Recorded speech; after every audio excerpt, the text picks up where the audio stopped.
ದೇವರಾದ ಯೇಸು ಕ್ರಿಸ್ತನ ನಾಮದಲ್ಲಿ ನಿಮ್ಮೆಲ್ಲರಿಗೂ ನನ್ನ ಪ್ರೀತಿಯ ಅಭಿನಂದನೆಗಳು. ಒಂದು ಮುಖ್ಯವಾಗಿರುವಂತಹ ಕಾರ್ಯವನ್ನು ಇವತ್ತು ಧ್ಯಾನ ಮಾಡಲಿದ್ದೇವೆ.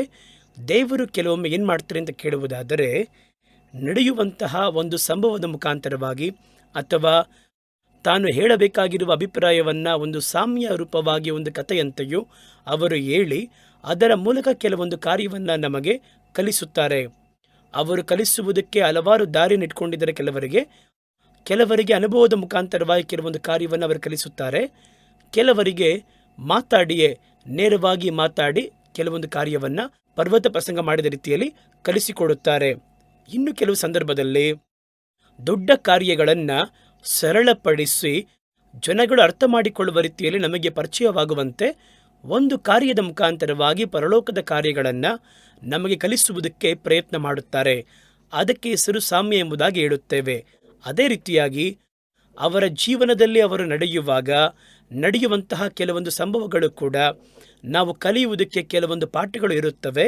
ಅದನ್ನು ಕೂಡ ದೇವರು ತಾನು ನೋಡುವಂತಹ ತನ್ನ ಮಕ್ಕಳೊಂದಿಗೆ ನಡೆದು ಬರುವಂತಹ ಆದಿಯಲ್ಲಿ ಬರುವಂಥ ಕೆಲವೊಂದು ಸತ್ಯತೆಗಳನ್ನು ಅವರಿಗೆ ಪ್ರಕಟಿಸಿ ಕಲಿಸಿ ತೋರಿಸುವುದನ್ನು ಅವರು ವಾಡಿಕೆ ಇಟ್ಕೊಂಡಿದ್ದರು. ಆ ರೀತಿಯಾಗಿ ಒಂದು ಕಾರ್ಯವೇ ಇಲ್ಲಿ ನಾವು ಓದಲಿದ್ದೇವೆ. ಒಂದು ಸಂಭವ ನಡೆಯುತ್ತದೆ. ಆ ಸಂಭವದಿಂದ ನೀವು ಕಲಿಯಬೇಕಾಗಿರುವಂತಹ ಕಾರ್ಯ ದೇವರಿಂದ ನಮಗೆ ಕಲಿಸಲ್ಪಡುವಂಥದ್ದಾಗಿದೆ. ಮತ್ತಾಯನ ಸುವಾರ್ತೆ 21ನೇ ಅಧ್ಯಾಯ 17-18 ವಾಕ್ಯಗಳು, 17ರಿಂದ 22ವರೆಗಿರುವಂತಹ ವಾಕ್ಯಗಳು. ಅದರೊಂದು ಸಂಭವ ಇದೆ ನೋಡಿ. ಬೆಳಗ್ಗೆ ಅವರು ಪಟ್ಟಣಕ್ಕೆ ಹಿಂದಿರುಗಿ ಬರುವಾಗ ಅವರಿಗೆ ಹೊಟ್ಟೆ ಹಸಿವಾಯಿತು. ದಾರಿಯ ಪಕ್ಕದಲ್ಲಿ ಒಂದು ಅಂಜೂರದ ಮರ ಕಣ್ಣಿಗೆ ಬಿದ್ದಿತ್ತು. ಹತ್ತಿರಕ್ಕೆ ಹೋಗಿ ನೋಡುವಾಗ ಅದರಲ್ಲಿ ಬರೀ ಎಲೆಗಳೇ ಹೊರತು ಮತ್ತೇನು ಕಾಣಲಿಲ್ಲ. ಯೇಸು ಆ ಮರಕ್ಕೆ, ಇನ್ನು ಮುಂದೆ ನೀನೆಂದಿಗೂ ಹಣ್ಣು ಬಿಡದಂತಾಗಲಿ ಎಂದರು. ತಕ್ಷಣ ಆ ಮರ ಒಣಗಿ ಹೋಯಿತು. ಶಿಷ್ಯರು ಅದನ್ನು ನೋಡಿ ನಿಬ್ಬರಗಾದರು. ಈ ಅಂಜೂರದ ಮರ ಇಷ್ಟು ಬೇಗನೆ ಹೇಗೆ ಒಣಗಿ ಹೋಯಿತು ಎಂದು ಹೇಳಿದರು. ಅದಕ್ಕೆ ಪ್ರತ್ಯುತ್ತರವಾಗಿ ಯೇಸು, ನಾನು ನಿಮಗೆ ಖಂಡಿತವಾಗಿ ಹೇಳುತ್ತೇನೆ, ನೀವು ಸಂಶಯ ಪಡದೆ ವಿಶ್ವಾಸಿಸಿದರೆ ಈ ಅಂಜೂರದ ಮರಕ್ಕೆ ನಾನು ಏನು ಮಾಡಿದೆನೋ ನೀವು ಅಂತೆಯೇ ಮಾಡುವಿರಿ. ಅದು ಮಾತ್ರವಲ್ಲ, ಈ ಬೆಟ್ಟಕ್ಕೆ ನೀನು ಇಲ್ಲಿಂದ ಕಿತ್ತುಕೊಂಡು ಹೋಗಿ ಸಮುದ್ರದಲ್ಲಿ ಬೀಳು ಅಂತ ಹೇಳಿದ್ರು ಅದೇ ರೀತಿ ಆಗುತ್ತದೆ ಎಂಬುದಾಗಿ ನಿಮಗೆ ನಿಜವಾಗಿ ಹೇಳುತ್ತೇನೆ ಎಂಬುದಾಗಿ ಹೇಳಿದರು. ಮೇಲಧಿಕವಾಗಿ ನೀವು ನಂಬಿಕೆ ಉಳ್ಳವರಾಗಿ ಪ್ರಾರ್ಥನೆಯಲ್ಲಿ ಏನೆಲ್ಲ ಕೇಳ್ತಿರೋ ಅವೆಲ್ಲವನ್ನ ಹೊಂದುವಿರಿ ಎಂದರು. ನೋಡಿ, ಒಂದು ಸಂಭವ ನಡೆಯುತ್ತದೆ. ಅಲ್ಲಿ ನಾವೇನು ಮಾಡ್ತೀವಿ, ಆ ಸಂಭವಕ್ಕೆ ಅರ್ಥ ಹೇಳ್ತಾ ಇರ್ತೀವಿ. ಅದು ಒಂದು. ಅದರಲ್ಲೇನು ಹೇಳ್ತೀವಿ, ಅಂಜೂರದ ಮರದಲ್ಲಿ ಎಲೆ ಇದ್ದರೆ ಕಡ್ಡಾಯವಾಗಿ ಅದರಲ್ಲಿ ಕಾಯಿ ಫಲ ಬರುತ್ತದೆ. ಅಂಜೂರದ ಮರದಲ್ಲಿ ಎಲೆ ಬೀಳುವಂತಹ ಕಾಲ ಬರುವಾಗ ಅದರಲ್ಲಿ ಯಾವ ಫಲ ಇರುವುದಿಲ್ಲ. ಆದರೆ ಈ ಅಂಜೂರದ ಮರ ಹಣ್ಣು ಇರುವ ಹಾಗೆ ತನ್ನನ್ನು ತೋರಿಸಿಕೊಂಡಿತ್ತು. ಒಳಗೊಳಗೆ ಅದರಲ್ಲಿ ಯಾವ ಫಲವಿಲ್ಲ. ಕೆಲವರ ಜೀವನ ಹಂಗೆ ಇರುತ್ತೆ. ಹೊರಗೆ ನೋಡುವುದಾದರೆ ಫಲವುಳ್ಳ ಮರದ ಹಾಗೆ ಹೊರ ತೋರಿಕೆಯಲ್ಲಿ ಕಾಣಿಸ್ತಾರೆ. ಆದರೆ ಬಂದು ಒಳಗೆ ನೀವು ಹುಡುಕಿ ನೋಡುವುದಾದರೆ ಅವರ ಬಳಿಯಲ್ಲಿ ದೇವರಿಗೆ ಪ್ರಿಯವಾಗಿರುವ, ದೇವರನ್ನು ತೃಪ್ತಿಪಡಿಸುವ, ದೇವರ ಚಿತ್ತವನ್ನು ಮಾಡುವಂತಹ ಯಾವ ಫಲವನ್ನಾಗಲಿ ನೋಡೋಕ್ಕಾಗಲ್ಲ. ಅದು ಕರ್ತನನ್ನು, ಮನುಷ್ಯರನ್ನು ಯಾಮಾರಿಸಿದಂತಹ ಒಂದು ಮರ. ಆ ಮರ ದಾರಿಯ ಮೊಗಲಿರೋದ್ರಿಂದ ಬರೋರು ಹೋಗೋವರೆಲ್ಲ ಅದನ್ನು ನೋಡಿ ಸ್ವಲ್ಪ ಹೊತ್ತು ನಿಂತು ನೋಡಿ, ಒಂದು ದೊಡ್ಡ ಅಂಜೂರದ ಮರದಲ್ಲಿ ಎಲೆ ಇರುವಂತಹ ಮರದಲ್ಲಿ ಹತ್ತಿ ಹಣ್ಣಿದೆಯಾ ಅಂತ ನೋಡೋದಕ್ಕೆ ಎಷ್ಟು ಸಮಯ ಬೇಕಾಗುತ್ತೆ. ಅಷ್ಟು ಸಮಯವೆಲ್ಲ ಹುಡುಕಿ ಅದರಲ್ಲಿ ಏನು ಕಾಣದೆ ಯಾಮಾರಿ ಹೋಗಿರ್ತಾರೆ. ಇದೆಲ್ಲ ಪ್ರಸಂಗದಲ್ಲಿ ಹೇಳುವಂತಹ ಕಾರ್ಯ. ಆದರೆ ಈ ಒಟ್ಟಾರೆ ಸಂಭವದಲ್ಲಿ ಅಲ್ಲ. ಈ ಸಂಭವವನ್ನು ನೋಡಿದಾಗ ಯೇಸು ಆ ಸಂಭವದಲ್ಲಿ ಇವರಿಗೆ ಕಲಿಸುವಂಥ ಒಂದು ಕಾರ್ಯವಿತ್ತು. ಅವರದ್ರಲ್ಲಿ ಏನು ಹೇಳ್ತಾರೆ ಅಂತ ಕೇಳುವುದಾದರೆ, ನೀವು ಸಂಶಯ ಪಡದೆ, ಈ ಅಂಜೂರದ ಮರವನ್ನು ನೀವು ನೋಡಿದ ಕೂಡಲೇ ಶಿಷ್ಯರಿಗೆ ಅದು ಒಣಗಿ ಹೋಗಿದ್ದು ನೋಡಿ ಬಹಳ ಆಶ್ಚರ್ಯ. ಏನು ಒಂದೇ ಒಂದು ಮಾತು ಹೇಳಿದ್ರಲ್ಲ, ತಕ್ಷಣ ಒಣಗೋಯ್ತಲ್ಲ. ತಕ್ಷಣ ಆ ಮರ ಎಲೆಯೆಲ್ಲ ಕೆಳಗೆ ಬಿದ್ದು ಹಾಗೆ ಕಡ್ಡಿಯಂತೆ ನಿಂತು ಅದು ಹಾಳಾಗೋಯ್ತಲ್ಲ. ಹಾಗಾಗಿ ಅವರಿಗೆ ದೊಡ್ಡ ಆಶ್ಚರ್ಯ, ಯಾವ ರೀತಿ ಅದು ಎಂಬುದಾಗಿ. ಹಾಗಾಗಿ ಆಗ ದೇವರು ಹೇಳ್ತಾರೆ, ನೀವು ಸಂಶಯ ಪಡದೆ ಅವರು ಕಲಿಸಲು ಬಯಸುವಂಥ ಕಾರ್ಯ ಅದುವೇ. ನೀವು ಸಂಶಯ ಪಡದೆ ನಂಬಿಕೆ ಉಳ್ಳವರಾಗಿ ಈ ಅಂಜೂರದ ಮರಕ್ಕೆ ಮಾಡಿದ್ದನ್ನು ನೀವು ಮಾಡುವುದು ಮಾತ್ರವಲ್ಲದೆ, ಈ ಬೆಟ್ಟವನ್ನು ನೋಡಿ ನೀನು ಕಿತ್ತುಕೊಂಡು ಸಮುದ್ರದ ಒಳಗೆ ಹೋಗಿ ಬೀಳು ಎಂದು ಹೇಳಿದರೂ ಅದು ಅದೇ ರೀತಿ ಆಗುತ್ತದೆ. ಎಂಬುದಾಗಿ ನಿಮಗೆ ನಿಜವಾಗಿ ಹೇಳುತ್ತೇನೆ. ಹಾಗಾದರೆ ಏನು ಹೇಳಕ್ಕೆ ಬರ್ತಾ ಇದ್ದಾರೆ ಇಲ್ಲಿ ಅಂತ ನೋಡುವುದಾದರೆ, ಎರಡನೇದಾಗಿ ಕೊನೆಯದಾಗಿ ಹೇಳುತ್ತಾರೆ, ನೀವು ನಂಬಿಕೆ ಉಳ್ಳವರಾಗಿ ಪ್ರಾರ್ಥನೆಯಲ್ಲಿ ಏನೆಲ್ಲ ಕೇಳುತ್ತೀರೋ ಅವುಗಳನ್ನು ಹೊಂದಿಕೊಳ್ಳುವಿರಿ ಎಂಬುದಾಗಿ ಹೇಳ್ತಾರೆ. ಇದರಲ್ಲಿ ಅವರು ಏನು ಹೇಳ್ತಾರೆ ಅಂದರೆ, ಪ್ರಾರ್ಥನೆ ಮಾಡೋದ್ರಲ್ಲಿ 2 ಹಂತದ ಅನುಭವ ಹೇಳ್ತಾ ಇದ್ದಾರೆ. ಒಂದು, ಪ್ರಾರ್ಥನೆ ಮಾಡುವುದು, ಪ್ರಾರ್ಥನೆ ಮಾಡಿ ದೇವರ ಬಳಿ ಕೇಳಿ ಅವರ ಬಳಿ ಕೆಲವೊಂದು ಕಾರ್ಯವನ್ನು ಹೊಂದಿಕೊಳ್ಳುವುದು. ಮತ್ತೊಂದನ್ನು ನೋಡ್ರಿ, ಮೊದಲೇ ಹೇಳಿದ್ರಲ್ಲ, ಅದು ಪ್ರಾರ್ಥನೆ ಅಲ್ಲ. ನಿಮಗೆ ಕರ್ತನು ಕೊಟ್ಟಂತಹ ಅಧಿಕಾರವನ್ನು ಉಪಯೋಗಿಸಿ ಸಮಸ್ಯೆಗೆ ಒಂದು ಆಜ್ಞೆಯನ್ನು ಕೊಡುವಂಥದ್ದು. ಇದರಲ್ಲಿ ನೋಡಿ, ಅವರು ಹೇಳುವಂಥ ಕಾರ್ಯ, ಒಂದು ಬೆಟ್ಟವನ್ನು ನೋಡ್ತೀವಿ, ನೀನು ಕಿತ್ತುಕೊಂಡು ಸಮುದ್ರದ ಒಳಗೆ ಹೋಗಿ ಬೀಳು ಎಂಬುದಾಗಿ ಆ ಬೆಟ್ಟವನ್ನು ನೋಡಿ ಹೇಳುತ್ತೇವೆ. ಇದರಲ್ಲಿ ದೇವರು ನಡುವೆ ಬರಲಿಲ್ಲ. ಬೆಟ್ಟ ನೀವು ಹೇಳುವಂತಹ ಆಜ್ಞೆಗಳು ಇಷ್ಟೇ ಇದೆ. ಹಾಗಾದರೆ ಇಷ್ಟಕ್ಕೆ ಹೆಸರು ಪ್ರಾರ್ಥನೆ ಅಲ್ಲ. ಸಮಸ್ಯೆಗಳಿಗೆ ಮುಂಚಿತವಾಗಿ ನೀವು ಸಮಸ್ಯೆಯ ಕಡೆಗೆ ಮಾತಾಡಬೇಕು. ಸಮಸ್ಯೆಯನ್ನು ನೋಡಿ ದೇವರು ಕೊಟ್ಟಿರುವ ಅಧಿಕಾರವನ್ನು ಉಪಯೋಗಿಸಿ ಒಂದು ಆಜ್ಞೆಯನ್ನು ಕೊಡಬೇಕು. ಹಾಗಾದರೆ ಕರ್ತನು ತಮ್ಮ ಮಕ್ಕಳು ಪ್ರಾರ್ಥನೆಯಲ್ಲಿ ಕೆಲವೊಂದು ಕಾರ್ಯವನ್ನು ಜಯವಾಗಿ ಹೊಂದುವುದಕ್ಕೆ ಕಟ್ಟಳೆಗಳನ್ನು ಕೊಡಬೇಕು. ಯಾವುದು ಕೊಡಬೇಕು? ಅದಕ್ಕೆ ಕಟ್ಟಳೆ ಕೊಡಬೇಕು. ದೇವರ ಬಳಿ ಕೇಳುವಂಥದ್ದಕ್ಕೆ ಪ್ರಾರ್ಥನೆ ಮಾಡಬೇಕು. ಈ 2 ಅನುಭವವನ್ನು ಈ ಒಂದು ಕಾರ್ಯದ ಮುಖಾಂತರವಾಗಿ ದೇವರು ಹೇಳ್ಕೊಡ್ತಾ ಇದ್ದಾರೆ. ಕಟ್ಟಳೆ ಇಡುವಂಥದ್ದು ಅಂತ ನೋಡುವುದಾದರೆ, ಬೆಟ್ಟವನ್ನು ನೋಡಿ ಹೇಳ್ರಿ ಅಂತ ಹೇಳಿದ್ರಲ್ಲ, ಮತ್ತಾಯ 21:22 ಅದು ಆ ಬೆಟ್ಟವನ್ನು ನೋಡಿ ಅದು ಕಿತ್ತುಕೊಂಡು ಅದು ಕೆಳಗೆ ಹೋಗಿ ಬೀಳು ಎಂಬುದಾಗಿ ಹೇಳುವಂಥದ್ದು. ಅದಕ್ಕೆ ಹೆಸರು ಪ್ರಾರ್ಥನೆನಾ? ಇಲ್ಲ. ಅದಕ್ಕೆ ಹೆಸರು ಒಂದು ಕಮ್ಯಾಂಡ್, ಒಂದು ಆಜ್ಞೆ. ಆ ಬೆಟ್ಟವನ್ನು ನೋಡಿ ನಾವು ಮಾತಾಡ್ತೀವಿ. ಆ ಒಂದು ಮಾತಾಡಬೇಕಾದರೆ ಆ ಬೆಟ್ಟ ಹಾಗೆ ಆಗುತ್ತದೆ ಎಂಬುದಾಗಿ ಹೇಳ್ತಾರೆ. ಎರಡನೇದಾಗಿ ಅವರು ಹೇಳುವಂಥದ್ದು ಪ್ರಾರ್ಥನೆ ಮಾಡಿರಿ ಎಂಬುದಾಗಿ ಹೇಳುತ್ತಾರೆ. ಅದೇ ರೀತಿ ಮತ್ತಾಯ 21:22 ವಾಕ್ಯದ ರೀತಿ ಹೇಳ್ತಾರೆ, ತಂದೆಯನ್ನು ನೋಡಿ ನೀವು ನಂಬಿಕೆ ಉಳ್ಳವರಾಗಿ ಕೇಳುವಂಥದ್ದನ್ನು ಹೊಂದಿಕೊಳ್ಳುತ್ತೀರಾ. ಹಾಗಾದರೆ ಒಂದು ಸಮಸ್ಯೆಯನ್ನು ಹೊರಗೆ ತಳ್ಳುವುದಕ್ಕೂ ಒಂದು ಕಾರ್ಯವನ್ನು ಕರ್ತನ ಬಳಿಯಿಂದ ಪಡೆದುಕೊಳ್ಳುವುದಕ್ಕೂ ವ್ಯತ್ಯಾಸವಿದೆ.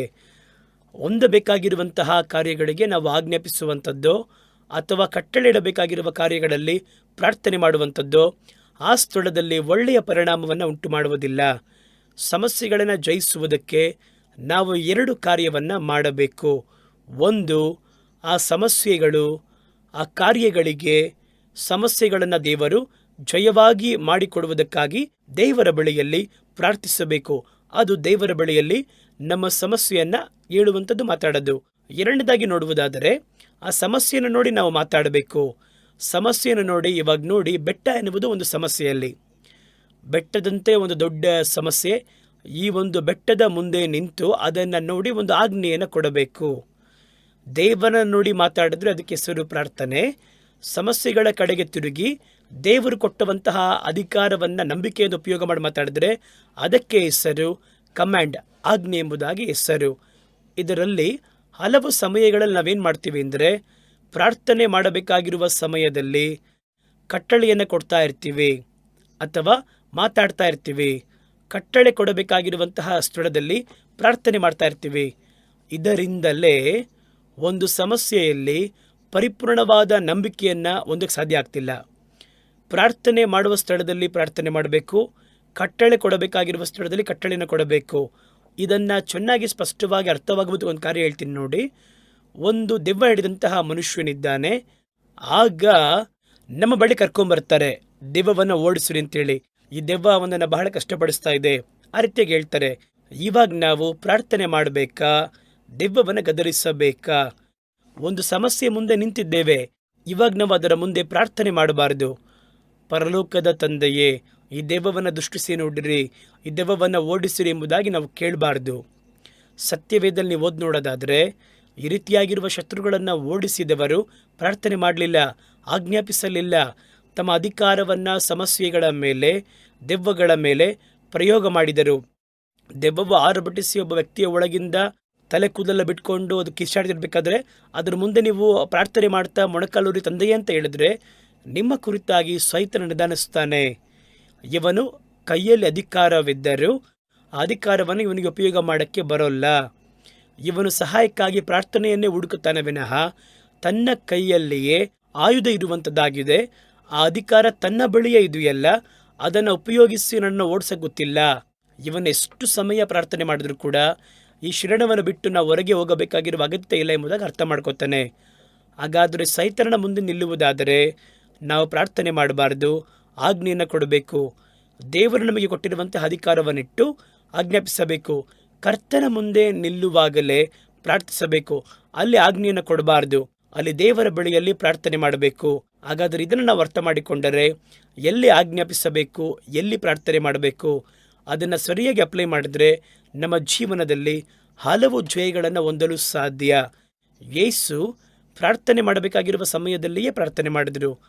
ಆಜ್ಞೆ ಕೊಡಬೇಕಾಗಿರುವ ಸಮಯದಲ್ಲಿ ಆಜ್ಞಾಪಿಸಿದರು. ಹಾಗಾದರೆ ಆಜ್ಞಾಪಿಸುವಂಥ ಅಧಿಕಾರವನ್ನು ಹಾಗಾದ್ರೆ ನೋಡಿ, ಹಲವು ಕಡೆ ಅವರು ಪ್ರಾರ್ಥನೆ ಮಾಡೋದಿಲ್ಲ. ಆಜ್ಞಾಪಿಸುವ ಸ್ಥಳದಲ್ಲಿ ಆಜ್ಞಾಪಿಸಿದರು. ಮುಂಜಾನೆ ಮೊಬ್ಬಾಗಿರಬೇಕಾದರೆ ತಂದೆಯ ಮುಂದೆ ನಿಂತು ಪ್ರಾರ್ಥನೆ ಮಾಡಿದರು.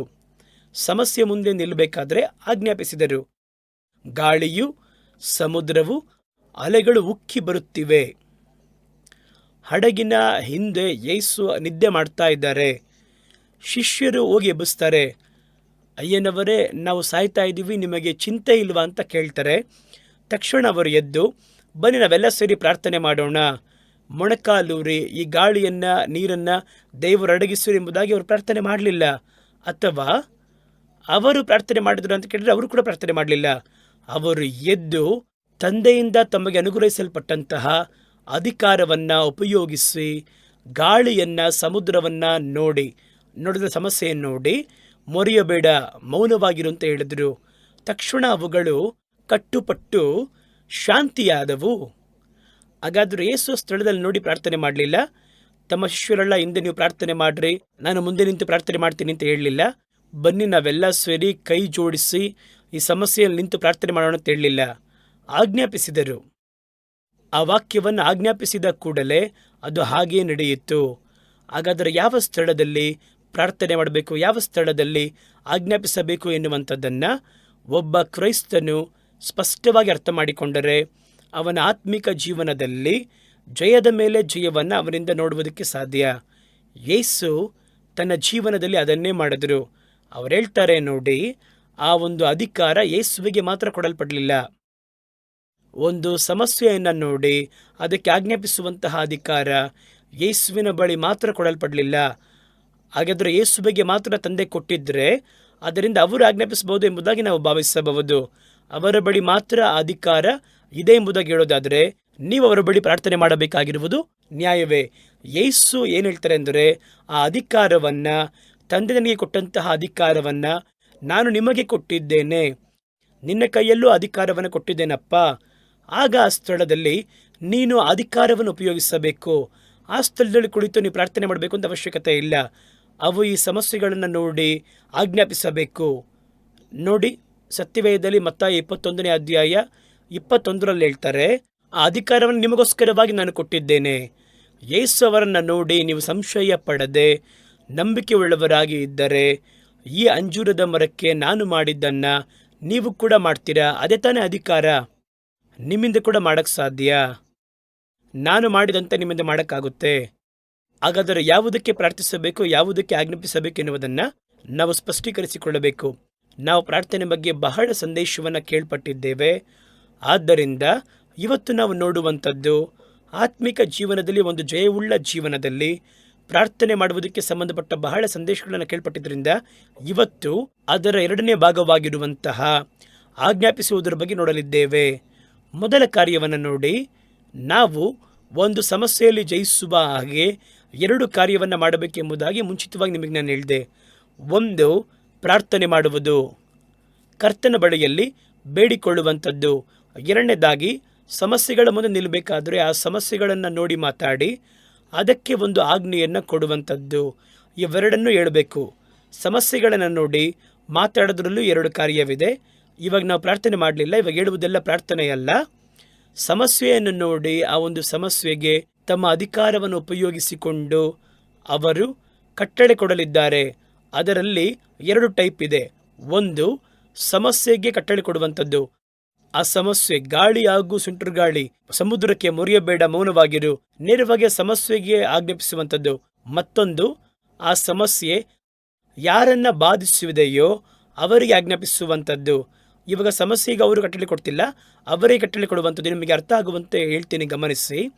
ಮೊದಲ ಕಾರ್ಯ ಮುಂಚಿತವಾಗಿ ನಾನು ನಿಮಗೆ ತಿಳಿಸಿದ ಹಾಗೆ, ಗಾಳಿಯನ್ನು, ಸುಂಟರು ಗಾಳಿಯನ್ನು ನೋಡಿ ಮುರಿಯಬೇಡ, ಮೌನವಾಗಿರು ಎಂಬುದಾಗಿ ಕರ್ತನು ಹೇಳುತ್ತಾರೆ. ಈ ಗಾಳಿಯು, ಆ ಬಿರುಗಾಳಿಯು ಬೀಸಿದ್ರಿಂದ ಅದು ಯಾರನ್ನ ಬಾಧಿಸಲಿಲ್ಲ. ಮತ್ತಾಯನ ಸುವಾರ್ತೆ 8ನೇ ಅಧ್ಯಾಯದಲ್ಲಿ 26ರಿಂದ ಓದುತ್ತೇವೆ. ಅವರು ಅಲ್ಪ ವಿಶ್ವಾಸಿಗಳೇ, ಯಾಕೆ ಭಯಪಡುತ್ತೀರ ಎಂಬುದಾಗಿ ಹೇಳಿ ಎದ್ದು ಗಾಳಿಯನ್ನ, ಸಮುದ್ರವನ್ನ ಗದರಿಸಿದರು. ತಕ್ಷಣ ದೊಡ್ಡ ಮೌನ ಅಲ್ಲಿ ಉಂಟಾಯಿತು. ಇದರಲ್ಲಿ ಯೇಸು ಪ್ರಾರ್ಥನೆ ಮಾಡಲಿಲ್ಲ. ಗಾಳಿಯನ್ನ, ಸಮುದ್ರವನ್ನ ಗದರಿಸಿದರು. ಯಾರನ್ನ, ಯಾವುದು ಸಮಸ್ಯೆನೋ ಆ ಸಮಸ್ಯೆಯನ್ನು ಅವರು ಗದರಿಸಿದರು. ಮತ್ತೊಂದು ಇದೆ, ಸಮಸ್ಯೆಗಳಿಂದ ಬಾಧಿಸಲ್ಪಟ್ಟವರಾಗಿರುತ್ತಾರೆ, ಅವರಿಗೆ ಆಜ್ಞೆ ಕೊಡುವಂಥದ್ದು. ನೋಡ್ರಿ, ಯೋಹಾನನು 5ನೇ ಅಧ್ಯಾಯ 5ರಿಂದ ಕೆಲವೊಂದು ವಾಕ್ಯಗಳು. 38 ವರ್ಷ ವ್ಯಾಧಿಯಲ್ಲಿದ್ದಂಥ ಒಬ್ಬ ಮನುಷ್ಯನು, ಅಂದರೆ ವ್ಯಾಧಿ ಎನ್ನುವಂಥದ್ದು ಒಂದು ಸಮಸ್ಯೆ. ಆ ಒಂದು ಸಮಸ್ಯೆಯಲ್ಲಿ ಬಾಧಿಸಲ್ಪಟ್ಟಂಥ ಮನುಷ್ಯ, ಅವನು 38 ವರ್ಷದಿಂದ ಅವನು ಅಲ್ಲಿ ಇದ್ದಾನೆ. ಮುಂದುವರೆದನ್ನು ಓದ್ತೀನಿ, ಗಮನಿಸಿರಿ. 38 ವರ್ಷ ವ್ಯಾಧಿಯಲ್ಲಿದ್ದಂಥ ಒಬ್ಬ ಮನುಷ್ಯನು ಅಲ್ಲಿ ಅವನು ವಾಸವಾಗಿದ್ದನು. ಮಲಗಿದ್ದ ಅವನನ್ನು ನೋಡಿ ಅವನು ಬಹುಕಾಲ ವ್ಯಾಧಿಸ್ಥನೆಂಬುದಾಗಿ ಅರಿತು ಅವನನ್ನು ನೋಡಿ ಸ್ವಸ್ಥವಾಗಬೇಕು ಎಂಬುದಾಗಿ ಮನಸ್ಸುಂಟೋ ಎಂಬುದಾಗಿ ಕೇಳಿದರು. ಅವನು ವ್ಯಾಧಿಯಸ್ಥನು. ಆ ವ್ಯಾಧಿಯಸ್ಥನು, ದೇವರೇ, ನೀರು ಕಲಕಿಸಲ್ಪಡುವಾಗ ನನ್ನನ್ನು ಆ ನೀರಲ್ಲಿ ಬೀಳಿಸುವುದಕ್ಕೆ ಯಾರೊಬ್ಬರಿಲ್ಲ, ನಾನು ಹೋಗೋದ್ರೊಳಗೆ ಮತ್ತೊಬ್ಬನು ಮುಂಚಿತವಾಗಿ ಇಳಿಯುತ್ತಾನೆ ಎಂಬುದಾಗಿ ಹೇಳಿದರು. ಯೇಸು ಅವನನ್ನು ನೋಡಿ, ಅದುವೇ ಬಹಳ ಮುಖ್ಯವಾಗಿ ಗಮನಿಸಬೇಕಾಗಿರುವಂಥದ್ದು. ಹಾಗಾದರೆ ಅವನನ್ನು ಎಂಬುದಾಗಿ ಆ ಪದವನ್ನು ಒತ್ತಿ ಓದುತ್ತಾ ಇದ್ದೇನೆ. ಯೇಸು ವ್ಯಾಧಿಯನ್ನು ನೋಡಿ ಅಲ್ಲ. ನಾವು ಬಂದು ಏನು ನೋಡಿಸ್ಬೇಕು? ವ್ಯಾಧಿಯನ್ನು ನೋಡಿಸ್ಬೇಕು, ಅದೇ ಮುಖ್ಯ ಅಲ್ವಾ?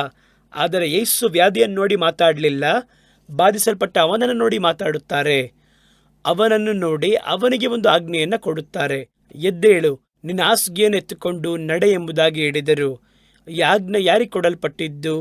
ವ್ಯಾಧಿಗೆ ಆಜ್ಞೆ ಕೊಟ್ಟಿದ್ದರೆ ಏನು ಮಾಡ್ತಾಯಿದ್ರು? 38 ವರ್ಷದಿಂದ ಹಿಡಿದಿರುವಂತಹ ವ್ಯಾಧಿಯೇ ಇವನ ದೇಹವನ್ನು ಬಿಟ್ಟು ಹೋಗಿ ಎಂಬುದಕ್ಕೆ ತಾನೇ ಹೇಳಬೇಕಲ್ಲಿ.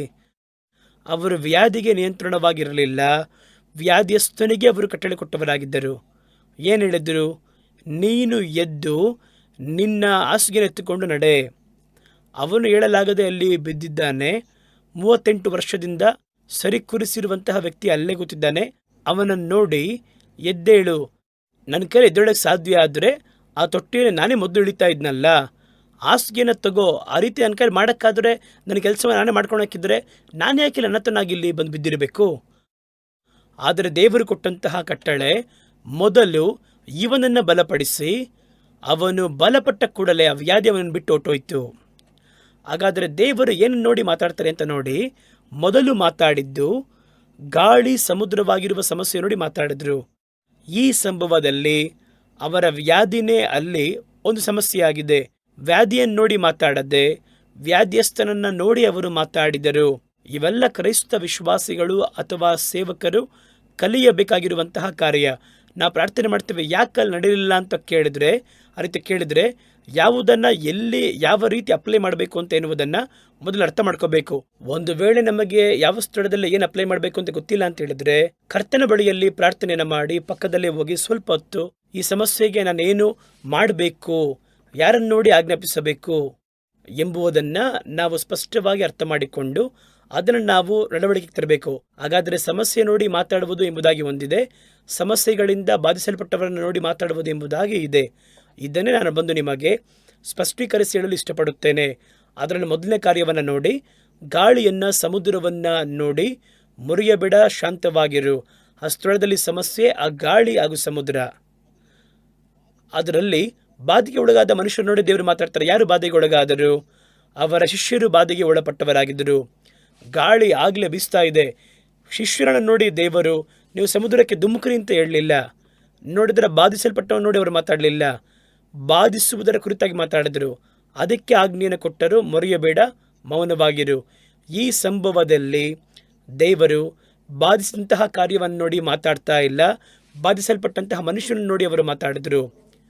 ಅವರು ಅವನನ್ನು ನೋಡಿ, ಎದ್ದೇಳು, ನಿನ್ನ ಹಾಸಿಗೆಯನ್ನು ಎದ್ದುಕೊಂಡು ನಡೆ ಎಂಬುದಾಗಿ ಹೇಳಿದರು. ತಕ್ಷಣ ಆ ಮನುಷ್ಯನು ಸ್ವಸ್ಥನಾಗಿ ತನ್ನ ಹಾಸಿಗೆಯನ್ನು ತೆಗೆದುಕೊಂಡು ನಡೆದು ಹೋದ. ನೋಡಿದ್ರ, ಕಟ್ಟಳೆಯನ್ನು ಕೊಟ್ಟಿದ್ದು ಬಾಧಿಸಲ್ಪಟ್ಟವನಿಗೆ, ಸಮಸ್ಯೆಗೆ ಅಲ್ಲ. ಆದರೆ ಆ ಸಮಸ್ಯೆ ಅವರನ್ನು ಬಿಟ್ಟು ಆಟೋಮೆಟಿಕ್ಕಾಗಿ ಹೊರಗಡೆ ಹೊಟ್ಟೋಯ್ತು. ಹಾಗಾದರೆ ಯಾವ ಸ್ಥಳದಲ್ಲಿ ಯಾವುದನ್ನು ಅಪ್ಲೈ ಮಾಡಬೇಕೆನ್ನುವುದು ನಾವು ಗಮನಿಸಬೇಕು. ಯಾರನ್ನು ನೋಡಿ ಮಾತಾಡಬೇಕು ಎನ್ನುವಂಥದ್ದನ್ನು ಮೊದಲು ತೀರ್ಮಾನವಾಗಿರ್ರಿ. ಪ್ರಾರ್ಥನೆ ಮಾಡೋದ್ರ ಬಗ್ಗೆ ಹೇಳ್ತಾ ಇಲ್ಲ, ಆಜ್ಞಾಪಿಸುವುದರ ಬಗ್ಗೆ ಮಾತಾಡ್ತಿಲ್ಲ. ಆಜ್ಞಾಪಿಸುವುದರಲ್ಲಿ ಯಾರನ್ನು ನೋಡಿ ಆಜ್ಞಾಪಿಸಬೇಕು ಎನ್ನುವಂಥದ್ದನ್ನು ಮೊದಲು ನಾವು ಸ್ಪಷ್ಟೀಕರಿಸಿಕೊಳ್ಳಬೇಕು. ಬಾಧಿಸುವಂತಹ ಸಮಸ್ಯೆಯನ್ನು ಅಥವಾ ಬಾಧಿಸಲ್ಪಟ್ಟವರಿಗಾಗಿಯ ಈ ಸ್ಥಳದಲ್ಲಿ ಯಾವುದನ್ನು ನೋಡಿ ಕಟ್ಟಡಬೇಕು ಎನ್ನುವಂಥದ್ದನ್ನು ನಾವು ಮೊದಲು ಸ್ಪಷ್ಟವಾಗಿ ಅರ್ಥ ಮಾಡಿಕೊಳ್ಳಬೇಕಾಗಿದೆ.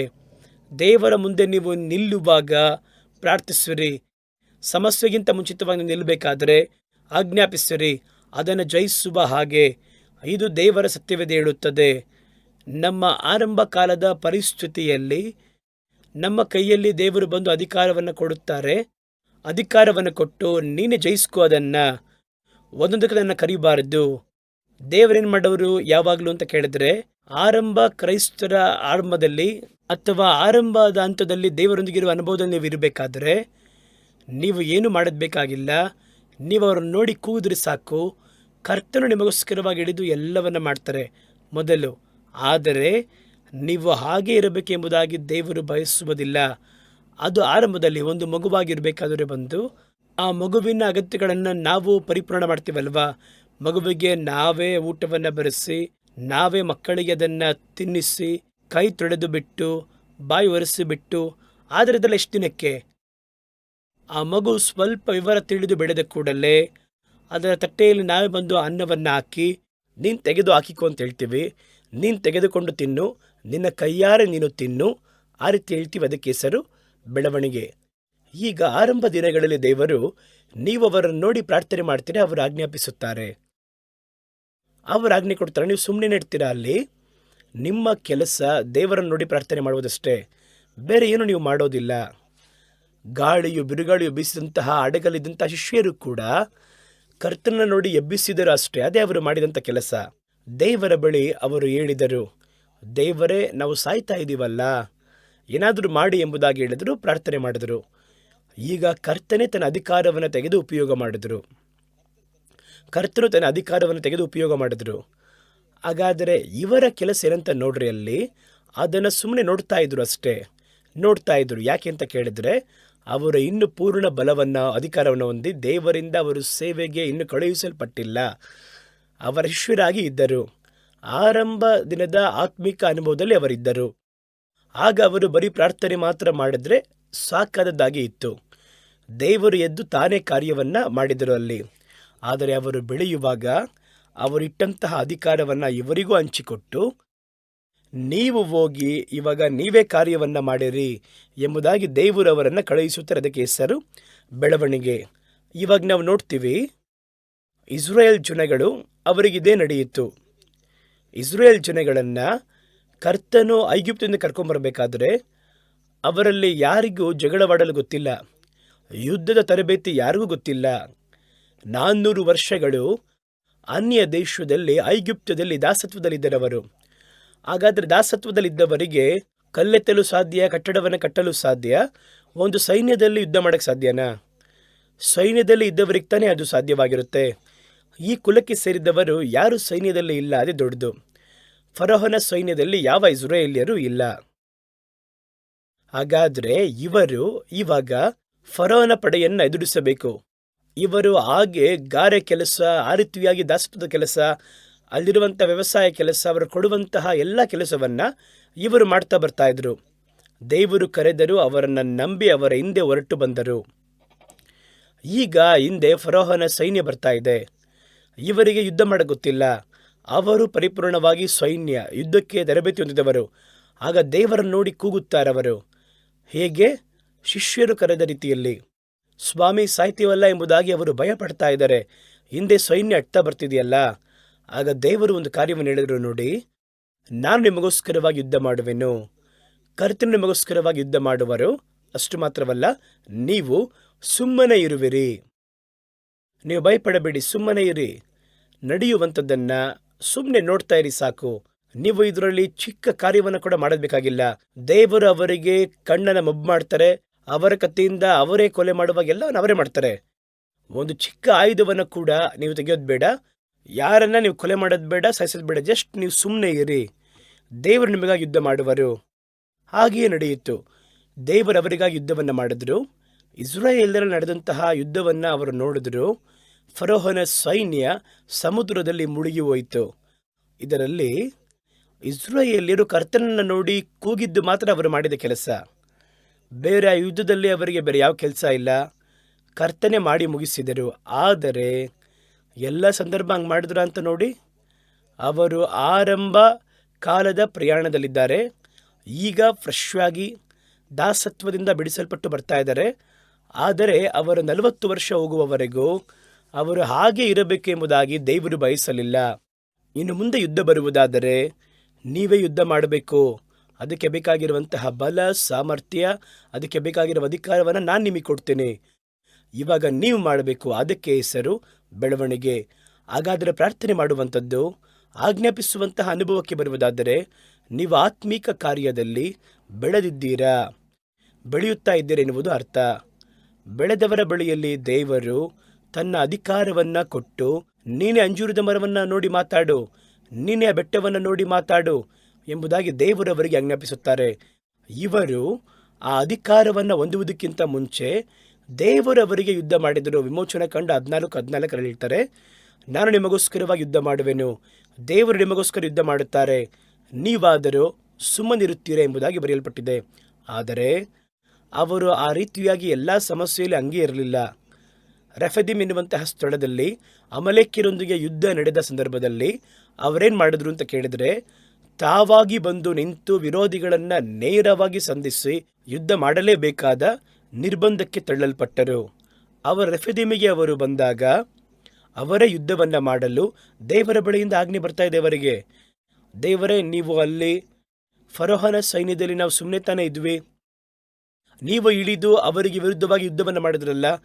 ರೆಫಿದೀಮಿನಲ್ಲಿ ಅಮೇಲೆಕ್ಯರು ಎದ್ದಿದ್ದಾರೆ, ನೀವು ಇಳಿದು. ದೇವರು ಹೇಳಿದ್ರು, ಇಲ್ಲ ಇಲ್ಲ, ಈವಾಗ ನಾನು ನಿನಗೆ ಒಂದು ಆಜ್ಞೆಯನ್ನು ಕೊಡುತ್ತೇನೆ, ನೀನು ಇಳಿದು ನೀವು ಹೋಗಿ ಅವರನ್ನು ವಿರೋಧಿಸಬೇಕು ಎನ್ನುತ್ತಾರೆ. ವಿಮೋಚನಾ ಕಂಡ 17ನೇ ಅಧ್ಯಾಯ 9ರಲ್ಲಿ ಓದ್ತೀವಿ. ಆಗ ಮೋಶೆಯು ಯೆಹೋಶುವನನ್ನು ನೋಡಿ, ನೀನು ನಮಗೋಸ್ಕರವಾಗಿ ಮನುಷ್ಯರನ್ನು ಆರಿಸಿಕೊಂಡು ಹೊರಟು ಅಮಲೇಕ್ಯರೊಂದಿಗೆ ಯುದ್ಧ ಮಾಡಿರಿ. ನೋಡಿದ್ರಾ? ಇಲ್ಲ, ಫರೋಹನ ಸೈನ್ಯ ಬರಬೇಕಾದ್ರೆ ನಾವು ಸುಮ್ಮನೆ ತಾನೇ ಇದ್ದೀವಿ. ಅದು ನಿನ್ನ ಆತ್ಮಿಕವಾಗಿರುವ ಕಾರ್ಯದ ಆರಂಭ ಸ್ಥಿತಿ. ಈಗ ನೀನು ಪ್ರಯಾಣದಲ್ಲಿ ದೇವರೊಂದಿಗೆ ಬೆಳೆದು ದೇವರ ಬಲವನ್ನು ಹೊಂದುವುದಕ್ಕೆ ಆರಂಭಿಸಿದ್ದೀರಾ. ಇವಾಗ ನೀವೇನು ಮಾಡಬೇಕು? ನೀವು ಹೋಗಿ ಯುದ್ಧ ಮಾಡಬೇಕು. ಬಲ ಹೊಂದಿದಂತಹ ಮನುಷ್ಯರನ್ನು ಸೇರಿಸಿಕೊಂಡು ಯುದ್ಧ ಮಾಡಬೇಕು ಎಂಬುದಾಗಿ ಇವರು ಯುದ್ಧವನ್ನಾಡುವುದಕ್ಕೆ ಆಜ್ಞೆಯನ್ನು ಹೊಂದುತ್ತಾರೆ. ಇದಕ್ಕೆ ಹೆಸರೇ ಬೆಳವಣಿಗೆ. ಆಜ್ಞೆ ಯಾರು ಕೊಡಕ್ಕೆ ಸಾಧ್ಯ? ದೇವರಲ್ಲೇ ಬೆಳೆಯುತ್ತಾರೆ ನೋಡಿ, ಅವರ ಬಳಿಯಲ್ಲಿ ದೇವರು ತನ್ನ ಅಧಿಕಾರವನ್ನು ಕೊಡುತ್ತಾರೆ. ನಾನು ಮಾಡಿದ್ದನ್ನು ನೀವು ಮಾಡೋಕ್ಕೆ ಸಾಧ್ಯ ಎಂಬುದಾಗಿ. ಆ ಅಧಿಕಾರವನ್ನು ಹೊಂದಿದರೆ ಆಜ್ಞಾಪಿಸುವ ಸಂದರ್ಭದಲ್ಲಿ ನೀವು ಆಜ್ಞಾಪಿಸಲೇಬೇಕು. ಅಲ್ಲಿ ಹೋಗಿ ದೇವರನ್ನು ಹುಡುಕಿ ನೀವು ಬಂದು ನಮಗೋಸ್ಕರ ಯುದ್ಧ ಮಾಡಿರಿ, ನಾವು ಸುಮ್ಮನೆ ಇರ್ತೀವಿ ಎಂಬುದಾಗಿ ಕೇಳಬಾರ್ದು. ನಿನ್ನ ಕೈಯಲ್ಲಿ ಕತ್ತಿ ಇದೆ, ನಿನ್ನ ಕೈಯಲ್ಲಿ ಅಧಿಕಾರವಿದೆ, ನಿನ್ನ ಬಾಯಲ್ಲಿ ಶಕ್ತಿ ಇದೆ. ಅದು ದೇವರ ಬಳಿಯಿಂದ ಹೊಂದಿಕೊಂಡಿರುವ ಶಕ್ತಿ. ಈಗ ನೀನು ಉಪಯೋಗಿಸುವುದಕ್ಕಾಗಿಯೇ ನಾನು ಅದನ್ನು ಕೊಟ್ಟಿದ್ದೇನೆ ಎಂಬುದಾಗಿ ದೇವರು ಹೇಳುತ್ತಾರೆ. ದಾವೀದನ ಜೀವನದಲ್ಲಿ ಹಾಗೆಯೇ ನಡೆಯಿತು.